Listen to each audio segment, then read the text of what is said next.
How's it going, everybody? Meister Patrick here, joined today again by John. Hey, welcome back, everybody. And today we'll be playing more Star Wars Squadrons for the PC. Let's do it. I think Titan Squadron, everyone got promotions, I'm pretty sure. Or at least medals. We got faded out into the background if you're paying attention. Isn't the Hope is like the sun? Isn't that a Star Wars quote? Isn't that a quote from Star Wars? I don't remember that one. No, it's not jumping out at me. I'm just gonna look that up. Look. Okay, so what are your thoughts on the game? Here we are at the end. We're staring at the credits. Final thoughts of Star Wars Squadrons campaign. It was a great it was a great ship game, like a flight. Yeah, flight type fighter combat. Yeah, that was good. It was really good. There's not very good. many flight combat games out there, so yeah. And some of the times you go back and forth between either you're in a ship and then you're on the ground sometimes and stuff, and this one was just ship the whole time.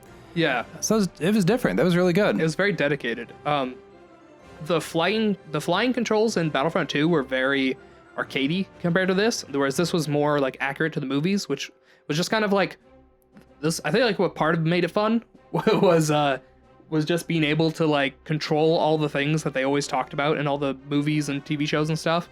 They say like, oh, divert power to the rear shields, whatever. That's like something you can actually do in this game. And stuff like that just kind of felt like a lot of fun. It actually felt like I kind of understood, and I recognized the sound of TIE fighter shots versus X-Wing shots now. Like we were watching The Mandalorian, and I heard X-Wing fire as soon as they started blasting. I was nice. like, oh, X-Wings are here, even though you couldn't see the X-Wings. As soon as you heard their fire off screen, whatever, it's just like I instantly recognized them. Like it gives the fighters personality, I feel like, in a way that I wasn't expecting to come out of this with that. And it's too bad we don't have an AR display, an AR device, right? VR? VR. Yeah. VR. It'd be pretty cool to at least try this game out and be able to talk about that aspect of it, because it seems it was obviously built for that, and I think it'd be a lot of fun to be in a starfight in VR. It'd be fun. Yeah, it'd be cool to look around and stuff. I hate that we had to drop it down to pilot for that last mission, but we tried it like 3 times or something. I don't know. But it was fun and whatever in pilot. We were able to just do it and finish it. But I definitely am going to go back and try to get all those medals in veteran. I don't know. I need to get better at the game, but a little bit of practice and hopefully I'll be able to figure it out. I really do like this game. I really like flying around. It's quite challenging, I feel like, a lot of the time. Like not controlling it. I feel like the controls are pretty intuitive once there's just a lot of them. It takes a while to get used to all the things you have to do. But the game itself, though, is pretty hard, like especially if you have it on veteran difficulty. Just things do tons of damage and you're pretty weak. But that's probably how it should be, and people are very good at this game. You are taking on a Star Destroyer, and so that shouldn't be easy for sure. Exactly. So. Yeah, so I think I wish the difficulties weren't so like far apart. Yeah. Like the difference between veteran was impossible and pilot was easy. Yeah. I was like, okay. We were flying around with time to spare. Right. For sure. Yeah. So, it's crazy. Yeah. It's one of those things where I wish there was an in-between the pilot and the veteran difficulty, because then ace and story difficulty aren't even the same. Like story difficulty, everyone goes down in a couple hits. Like you can take out an entire fleet coming your way without them even passing you. Like you do so much damage. And then on ace, you take more damage. And so it's just like, don't get hit or you die mode. And so it's like the only normal real difficulties are pilot and veteran, and they're really far apart from each other. It's like easy and hard, and there's no medium in this game. It's so weird. So it's like baby mode, easy, hard, and wow, that's crazy. Fast. Yeah. So there's no medium difficulty in this game, which is a weird choice, but it is pretty fun. I found out where the quote's from. It's from episode 8. It's said by I guess Leia actually says it, episode 8. Oh, okay. Hope is like the sun. So I guess Syndulla said it first, or maybe that wasn't the first time Leia said it. I'm kind of confused. Yeah. A weird backwards quote where someone in the past actually said the quote before someone in the future said the quote. Makes you wonder what happened there. It's pretty weird. But so anyway, I really like this game.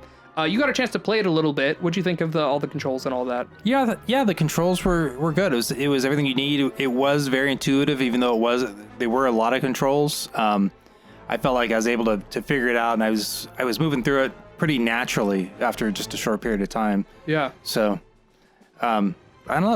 It felt good. I like the way you just had like the D-pad there. Yeah. Doing things, and it's just like, boom. So yeah, everything feels like in your hands. It feels like you're in control, whatever. It's pretty cool. You have to remember everything. There are a lot of controls, but once you've done it a bit and you're kind of used to everything you need to keep track of, then it's pretty. Like Adam, I dropped into this game to tempt it, and he was like, "Yeah, that's a lot." It's like, yeah, it's a lot to keep track of. So yeah, I kind of wish I had the controls in the bottom the whole time instead of just this last one where I had no practice. So I don't know what it looked like down there, but I'm hoping it added a little bit of understanding of what I was trying to do. But yeah, I don't know. And this game can just be a lot of fun, and it's the only thing like this. I don't think there's any games out there. I mean, there probably are. But there's nothing that's really this dedicated to being a space combat game. Where there's other, even if you play another flying game, normally you have to worry about the ground, and you usually just stay upright, right? And you know where the ground is, you know where the sky is, don't hit the ground. Whereas in this game, people can be any direction, ships can be any direction. We're approaching that Star Destroyer, it's okay, do we go under it? Do we go over it? Do we go to the side of it? We can go any which way. And so it's just kind of a different perspective our little radar has to look different. The radar is a 3D radar on a printed onto a 2D thing, and so you have to because it's not like a sub, it's not like a radar on a boat or whatever where it's kind of the 2D surface of the water. Yeah, I think in the movies they did that with two grids, basically, two chessboards. I think that was to try and demonstrate that. Yeah. Oh yeah. With the I don't know if they had those in the Millennium Falcon trying to shoot things. No, I think that was the targeting system where they had the two checkerboards going into the distance. Yeah. And then they lined up. I think that was the targeting system, which isn't in this game weirdly, but it's basically, in the middle we had the green things. Yeah. The green square would slowly get closer and then lock on. I think that should have been indicated by. Oh, okay. When the checkerboards got together, then once they hit each other, basically that's when you're that was in the range. green. Oh, okay. Yeah, that was the green. Okay. So instead they gave us that green heads-up display thing, which I wish they'd done more. That's probably my biggest complaint about this game, is that instruments only is not viable, and I wish it were. There's way too many things that they are missing from the cockpit that should be there. Things like, even the like I said, they added back, or they didn't add back, but it was always there. You could see if something was in range or not based off of your reticle.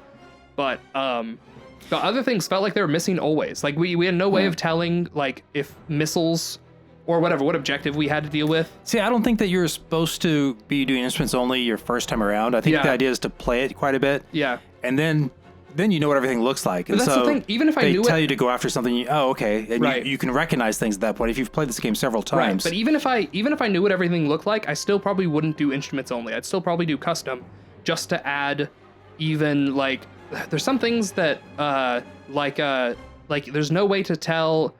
I think you can only have 2 mines out at a time, and there's no way to tell if your 2 mines are out or not, because you can't tell even if they've blown up or not. You can't tell if those are being effective or doing anything or anything like that. And I don't think the game gives you any way of doing that. And when you get hit by a tractor beam, you saw those wavy lines on screen, but unless you have that turned on, you have no way of telling. You're just oh, I'm slow. I must have been hit by a tractor beam. And there's logic like that where you're okay, I'm good. But I don't know. There's some stuff it doesn't even tell you where the tractor beams are or where you should shoot them. Right. It never taught us that. I actually had to look up where are the tractor beams on a Star Destroyer so that I could lock onto them and blow them up. And so it's just a bunch of stuff like that. This game feels like it's missing a lot, but this is definitely the most complete space fighting game I've ever played. Well, there's also an opportunity to learn. So now you know where to find these things on a Star Destroyer, which is important information for life in general. I think. But yeah, I think it's really cool. One thing I thought might be nice would be a Tesla camera where you can see to the sides, and a rear view camera and things like that, where you can see more things around you. Yeah. Instead of just having radar where you see a dot behind you and he's shooting at you, here comes a missile. Yeah. I don't know. It would have been nice to be able to see that, I think, and just kind of evade, maybe. Yeah. Yeah, I don't think there's any way in universe that happens. I think they just do deal with that. But yeah, it does seem crazy once you're actually flying it yourself, where you're oh, I can't actually see around me at all. Wow, these things seem poorly designed. It'd just be nice to be able to see to my sides and see behind me and get an idea of what's going on. I feel like it'd be a more defensive game that way. In VR, it's definitely easier to see to your sides, but yeah, you can never see behind you because you have the whole ship behind you. But you also can't go backwards, so there's that. Right. It'd just be nice to see them shooting at you from behind, and that way you can go up, go down, whatever you're gonna do. And I just think the defensive moves might be more creative and meaningful if you knew exactly what was happening. The whole game is kind of the way it's designed. It makes it very hard to tell where an enemy is exactly behind you, because when they're behind you, they're at the edge of the radar, which means like, it's hard to tell exactly if they're. I mean, I guess you could see if they're above or below or left or right, just because whatever edge of the radar they're on. Yeah, but you're playing a very offensive game. It's. I think that, if you're up in the pro level and veteran levels, things like this, somehow you have to get that defensive aspect to it, where people are shooting at you and you somehow evading those shots. Yeah, you can boost more. I mean, if I kept my boost up, you could boost forward and then use the drift to turn around and then just see behind you. Yeah. And so I'm just not good enough to manage my systems well, that way. That's how you're supposed to do. You're supposed to like boost and then drift and then boost. And that's how you play defensively. Is I did it a few times. They showed you how to drift. That you were doing it a few times, but I think we kind of lost track of that at some point. I tried. It's hard to. You have to keep your boost up all the time, whatever. Because if you use it, then it's down, and you also want to charge your shields if you take damage, and then you can't charge your boost if you're charging shields, and then you don't want to run out of guns either. It's just like there's a lot to think of, and this game gets hard. And I think another thing that's cool about this game is this is the first Star Wars game that I've wanted to be an esport. Like I feel like this game could be played by pros and be much cooler. It would have been nice too. It could have been a 2-player game where somebody's just managing the shields and all the subsystems. Yeah, all the subsystems, and somebody else is just flying and fighting. You probably could just do that. Like you could rig that up like jank. Like I'll bet if you had one person on the mouse and the other person on the controller, you probably have the person on the mouse controlling the turning, and then have the person on the controller do everything else. Yeah, because then if you didn't really have to worry about how many missiles do you have left, and do I need to call for to call for more stuff and everything else, resupplies and all that. Yeah, I don't know, just focus on flying, and the other person could do all the tactical stuff. That'd be interesting. That'd be cool. But X-wings don't have 2 seats. They do have an R2 unit at the back. They do. You can play as the R2. That'd be kind of cool actually, if you could play as the astromech. But I don't think TIE fighters have. And that's what the astromech basically does. Is he does like the little repairs on the side and stuff like this. TIE fighters don't have astromechs though. No. So awkward. But I don't know how much is left with these credits, but do you want to go ahead? Do you know our rating system on the channel? Yeah, I do. Yeah. A, B, C, D. No, A, B, C, F, I believe, right? There is no D. No, it's A minus, B plus, B minus, C plus, C minus, D, F. Oh, okay. Okay. But there's only plus and minuses on C and B, and then a minus on A, but no plus on A. Okay. Yeah.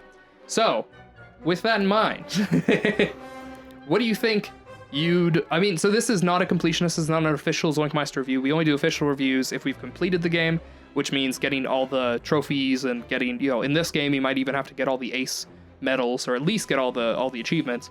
We have not done any of that. So this is an unofficial one playthrough, or whatever, single campaign playthrough review of the campaign. We're not even reviewing the multiplayer because we've not even tried that. What do you think of this game?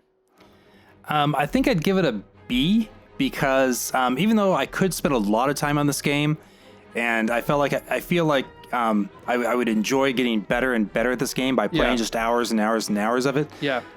There's not a lot of story there. Yeah. It's it feels to me like it's lacking in the story sense. Yeah. Yeah. I think I was gonna give it a B plus, but I think I might also drop mine to a B, because as you were saying the story, I was like, well, if you're replaying it, you don't want to see the story. And that reminded me, you can't skip a lot of it. Like every single time you try to restart from the hangar, you have to go through watching the thing again. We have to watch the whole briefing. I mean, you can skip through it, but it's just so slow. Like I wish there was a way to just like skip the entire briefing part of the mission and just go straight into the mission, whatever. Or go straight to like outfitting your fighter and going. Because when you're replaying it like again and again to try to get like the enduring service medal, for example, you're like, ugh. I mean, you don't have to do it that often. You just have to watch it once. And I think they're just trying to safeguard against you like coming back to the mission, like you haven't played the game in a long time. You're like, oh, I want to replay this mission, and then you're like, I don't remember anything I'm supposed to be doing. So I think they force you to go through the briefing every time just in case. But that was annoying when I was like just going right back to it. Yeah, I enjoy games, I think, where you're trying to, conquer some world. You have some greater cause. Yeah, this one had a cause too, of course. The Starhawk and everything. Yeah, but in most games, I think that you can follow the main mission, and then there's all these side missions. Like, okay, I'm going to break from the main mission for a while. Yeah. Do some of these side missions, get a little more experience going, things like that. And I'll get back to the main mission. Normally, you have that kind of stuff. This had a lot of side missions, but really, you had to start the main mission first in order to even choose to do the side missions. Were basically like, while you're here, why don't you blow this up? Right. Well, so right? yeah, So, I mean, this was definitely a story in service of the multiplayer, more so than it was the other way around. But yeah, I think this was a really great starting point. I'd love to see more from Squadrons. I don't think we'll get more from Squadrons, but like if we were to get like a Squadrons 2 or something like that, there's a lot of things I'd like to see improved in this game. That I think this game could easily be bumped up to like a B+ or a, like even without having a like fully fleshed story and all that. I think I just keeping it a B because there's too many things I think that disappointed me. Simultaneously, there's a lot of things that surprisingly impressed me. Things that I was not expecting to be as good as it was. Because I was expecting this was made in the Battlefront 2 engine, and so I was like, oh, it's probably just gonna be like Battlefront 2, which is fun. There's nothing wrong with Battlefront 2, but I was just kind of expecting more of that. And so when I got in and I found out everything was the way that it was, I was super, super impressed. But like you said, it feels more like a test or whatever. It feels more like a showcase of what they can do more than an actual. Or maybe even like a training game. Yeah, exactly. I think, like I said, I could see myself spending days on this game and just becoming a very good pilot. Yeah. I could see myself spending hours and hours and hours just being, and it would just be, technical training is the way I would see it. It wouldn't be so much enjoying a story or a game or whatever. Well, it's just like it would be technical training. This feels like the kind of game that I feel like I'd love to see as an esport. That's what I was saying. It's like I'd love to see this competitively played. Because there's nothing else like this. Like I feel like there's probably a whole group of people out there who are probably amazing at this game, and that skill doesn't translate across to anything else. They're not like excellent at fighting games are so popular with esports, or MOBAs are super popular with esports, or shooting games are super popular with esports. But these people who are good at this game probably aren't necessarily good at any of those things. They're good at flying, and there's no real game out there where you can competitively fly to this like crazy degree. Oh, very special thanks, George Lucas. Yeah, I saw that. That's cool. That must be the end of the credits. But yeah, I would love to see this in a big esports setting, like an Evo or something like that. Yeah, Evo's for fighting games, I know that, but I'm saying just generally. Story complete. You've completed the single-player story and have been awarded the following items. Check the customization menu to access them. Nice. We got the Starboard Squadron and the Suppressor, which are epic. Oh man, that's so epic. So yeah, I love this game. I love this game a lot. I'm giving it a B because I recognize that like objectively, there's a lot of things wrong with this game. But okay. But as far as my personal love of the game goes, I've played this game so much off camera. I go back and I replay it a bunch. I've just had no time this last week because I've been editing with these podcast episodes that went up, the podcast 12, where we went over our top 20 games, Adam and I. And it just took me so much time to edit those videos that I just didn't have time to practice this between recordings. And so I wish I could have, though. I really, really love this game. All right, thanks for joining us, everybody. Please like and subscribe, and we'll see you next time. Zoink out.